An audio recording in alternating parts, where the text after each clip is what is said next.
ವೀಕ್ಷಕರೇ, ಬದುಕು ಅನ್ನೋದು ಆ ನೋವು ನಲಿವುಗಳ ಒಂದು ಮುಖಪುಟ ಇದ್ದ ಹಾಗೆ. ಜೀವನ ಬಹುಮುಖ ಬಹುಬಣ್ಣ ಅಣ್ಣ, ಆತಂಕದ ಆನಂದದ ಮುಖಾಮುಖಿ ಅಂತ ಕವಿಗಳು ಹೇಳ್ತಾರೆ. ಈ ಆತಂಕ ಅನ್ನುವಂಥದ್ದು ಜೀವನದಲ್ಲಿ ಪ್ರತಿಯೊಬ್ಬನಿಗೂ ಇರುತ್ತೆ. ಆ ಆತಂಕ ಜಾಸ್ತಿ ಆಗಬಾರ್ದಷ್ಟೇ. ಜಾಸ್ತಿ ಆದಾಗ ಆಂಗ್ಸೈಟಿ ಅಂತ ಕರೆದುಬಿಟ್ಟು ಅದಕ್ಕೊಂದಿಷ್ಟು ಡ್ರಗ್ಸನ್ನ ಸೈಕ್ಯಾಟ್ರಿಸ್ಟ್ ಕೊಡೋವಂಥದ್ದು ನಮಗೆ ಗೊತ್ತಿದೆ. ಹಿಂದಿನ ಕಾಲದಲ್ಲಿ 3-4 ಸಾವಿರ ವರ್ಷಗಳ ಕಾಲದ ಹಿಂದೆ ಋಷಿ ಮುನಿಗಳು ಇದನ್ನೂ ಕೂಡ ಅವರು ಉಲ್ಲೇಖವನ್ನು ಮಾಡ್ತಾರೆ. ಕೆಲವೊಂದು ಸಂದರ್ಭದಲ್ಲಿ ಅವರಿಗೆ ಆತಂಕ ಅನ್ನುವಂಥದ್ದು, ಅವ್ರಿಗೆ ಯಾವುದೇ ರೋಗ ಇರೋದಿಲ್ಲ, ಆಮೇಲೆ ಮಾನಸಿಕವಾದಂಥ ರೋಗಿಯೂ ಅವರಾಗಿರೋದಿಲ್ಲ. ಆದರೂ ಕೂಡ ಅವರಿಗೆ ಭಯದ ವಾತಾವರಣ ಇರುತ್ತೆ. ಮನಸ್ಸಿನಲ್ಲಿ ಏನೋ ಒಂದು ರೀತಿ ಆತಂಕ ಇರ್ತದೆ. ಜೀವನನ ತೆಗೆಯೋದೇ ಬೇಡ ಅಂತ ಅನಿಸುತ್ತೆ. ಏನೇನೋ ಒದ್ದಾಟಗಳು ತೊಳಲಾಟಗಳು ಅವರನ್ನು ಕಾಡ್ತಾ ಇರ್ತದೆ. ಅಂಥ ಸಂದರ್ಭದಲ್ಲಿ ದೈವ ವ್ಯಾಪಾಶ್ರಯ ಚಿಕಿತ್ಸೆ ಮಾಡಬೇಕು ಅಂಥೇಳಿ ಚರಕಮುನಿ ವಾಗ್ಭಟಾಚಾರ್ಯರು ಇವ್ರನ್ನ ಹೇಳಿದ್ದಾರೆ. ಏನು ಅವರಿಗೆ ತಕ್ಕನಾದಂಥದ್ದು ರಾಶಿ ನಕ್ಷತ್ರಗಳನ್ನು ನೋಡಿ ಅದಕ್ಕೆ ತಕ್ಕನಾದಂತಹ ದೈವವನ್ನು ಮೊರೆ ಹೋಗಿ, ಅಂದರೆ ದೇವರ ಮೊರೆ ಹೋಗಿಬಿಟ್ಟು ಶಿವನನ್ನು ಆರಾಧನೆ ಮಾಡ್ತಕ್ಕಂಥ ಚಿಕಿತ್ಸೆಯನ್ನು ಕೂಡ ಹಿಂದೆ ಹೇಳಿದ್ದಾರೆ. ಕೇವಲ ಆರಾಧನೆ ಅಷ್ಟೇ ಹೇಳಿಲ್ಲ, ಆರಾಧನೆ ಜೊತೆಯಲ್ಲಿ ಒಂದಿಷ್ಟು ಗಿಡಮೂಲಿಕೆಗಳ ಮೆಡಿಸಿನ್ಗಳನ್ನು ಹೇಳ್ತಾರೆ ಇದು ಹೋಗಲಿಕ್ಕೆ ಅಂತ. ಇದ್ರ ಜೊತೆಯಲ್ಲಿ ಅವರ ಮನೆಯನ್ನು ರಕ್ಷಣೆ ಮಾಡೋದಕ್ಕೋಸ್ಕರ ಒಂದು ಮಾಂತ್ರಿಕ ಶಕ್ತಿಗಳನ್ನು ಸಹ ಬಳಸಬೇಕು ಅಂತ ಹೇಳ್ತಾರೆ. ಅಂದರೆ ಅತಿಮಾನುಷ ಶಕ್ತಿ ಅಲ್ಲಿ ಬೇಕಾಗುತ್ತೆ ಅನ್ನೋದನ್ನು ತರ್ತಾರೆ.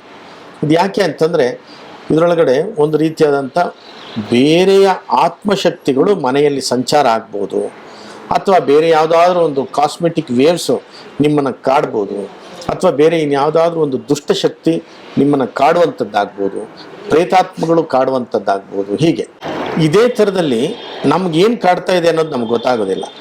ಆ ಥರದಲ್ಲಿ ನಮ್ಮ ಜೊತೆಗೆ ಒಬ್ಬರು ಸಂತೋಷ್ ಅನ್ನುವಂಥವ್ರು ಇದ್ದಾರೆ. ಅವರು ಸರ್ಕಾರಿ ನೌಕರರು ಕೂಡ. ಅವರಿಗೆ ಆಗ್ತಕ್ಕಂಥ ಯಾವ ಥರ ಆತಂಕಗಳಾಗ್ತಾ ಇದೆ ನಿಮಗೆ? ನಾನು BMTC ಕಂಡಕ್ಟರ್ ಇರೋದು.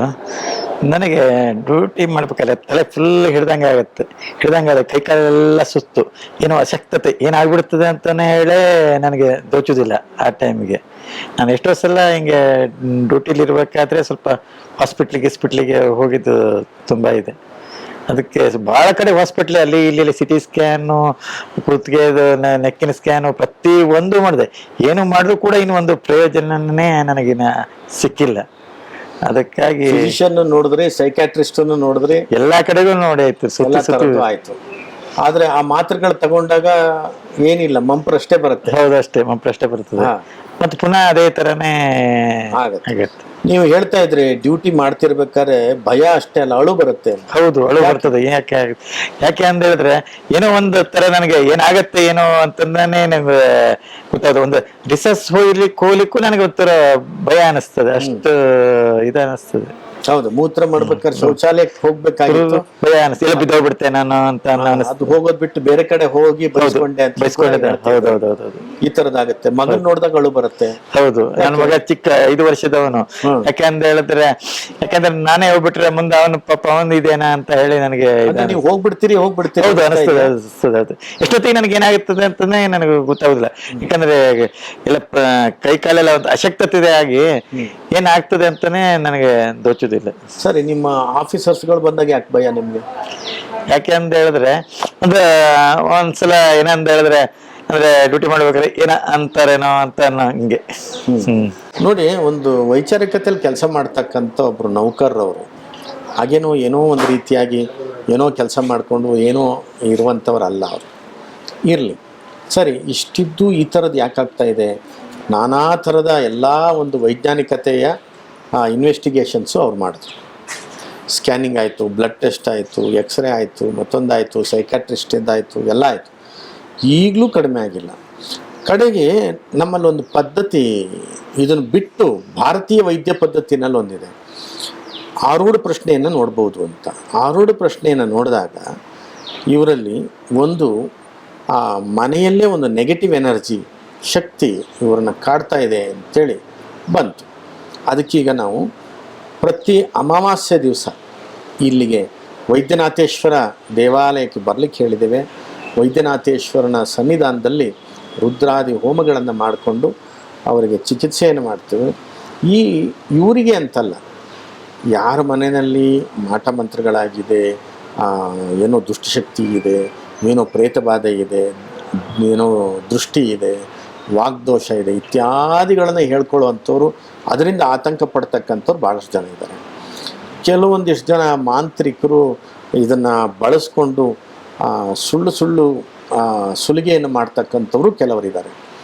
ಈ ಸುಲಿಗೆಗಳಿಗೆ ಒಳಪಡದಂತೆ ಅವ್ರನ್ನ ರಕ್ಷಣೆ ಮಾಡಬೇಕು ಅಂತಂದರೆ ಒಂದೇ ದಾರಿ, ಯಾವುದೇ ಒಬ್ಬ ಮನುಷ್ಯರನ್ನು ನಂಬೋದಲ್ಲ, ದೇವರನ್ನು ನಂಬಬೇಕು. ವೈದ್ಯನಾಥೇಶ್ವರ ಸ್ವಾಮಿಯನ್ನು ನಂಬಬೇಕು. ಶಿವನನ್ನು ನಂಬೋದರಿಂದ ಮನೋಕಾರಕನಾಗಿರ್ತಕ್ಕಂಥ ದೇವರು ಶಿವ.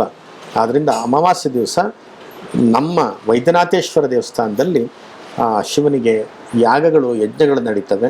ಅದರೊಳಗೆ ಭಾಗವಹಿಸಿ, ಸತ್ಸಂಗದಲ್ಲಿ ಭಾಗವಹಿಸಿ, ಹೋಮಗಳು ನಡೆದು ಹೋಗುವಾಗ ಅವರ ಮನೆಗೆ ಹೋಗಬೇಕಾದ್ರೆ ಒಂದು ಫಲವನ್ನು ಕೊಡ್ತೀನಿ.